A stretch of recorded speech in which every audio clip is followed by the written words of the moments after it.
Vahini belt கொண்டு வருவீங்கன்னு சொல்லியிருந்தீங்கன்னா நான் ஒரு சாரி கட்டிட்டு வந்திருப்பேன்.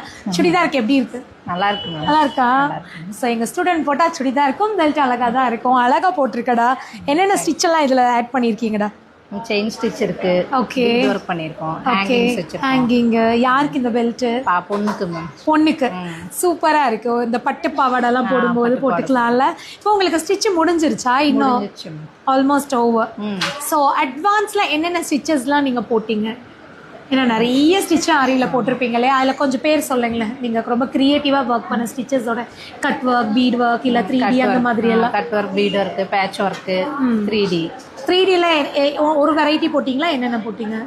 இது போட்டிருக்கேன் மேம். அப்புறம் இன்னும் ஃப்ளவர் போட்டுட்ருக்கேன். அந்த 5D எஃபெக்ட்லாம் போடுற மாதிரி. ஸோ ஆரியில் ஏதாவது பேசிக்ஸ் தெரிஞ்சு வந்தீங்களா? இல்லை இங்கே வந்து தான் தெரியாது? இங்கே வந்து தான் ஸ்டார்ட் பண்ணியிருக்கீங்க. இப்போது வரும்போது நமக்கு அப்படின்னா அந்த நீடில் பற்றின நாலேஜ் கூட நமக்கு இருந்திருக்காது. எதுவுமே இல்லை. ஓகே, ஸோ இப்போ ஒரு கிளைண்ட் கொண்டு வந்து நீங்கள் கிளாஸ் முடிச்சதுக்கப்புறம் ஒரு நெக்லேருந்து ஒரு டிசைன் எடுத்துகிட்டு வந்து கொடுத்தாங்கன்னா போட்டுடலாமா? கண்டிப்பாக போட்டுடலாம். ஸோ அவ்வளோ நாலேஜ் கேதர் பண்ணியிருக்கீங்க. ஸோ வாகினி வந்து செம்ம கான்ஃபிடென்ட்டாக இருக்காங்க. ப்ளவுஸ் போடுறதுக்கு முன்னாடியே இந்த மாதிரி ஒரு பெல்ட்டும் வந்து டிசைன் பண்ணியிருக்காங்க.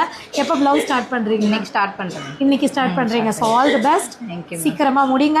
உங்கள் ப்ளவுஸ் எப்படி வருதுன்னு நம்ம எல்லாம் வெயிட் பண்ணி பார்க்கலாம். ஆல் தி பெஸ்ட்டா. ஸோ பெல்ட் எப்படி இருக்குன்னு கமெண்ட் பண்ணுங்கள்.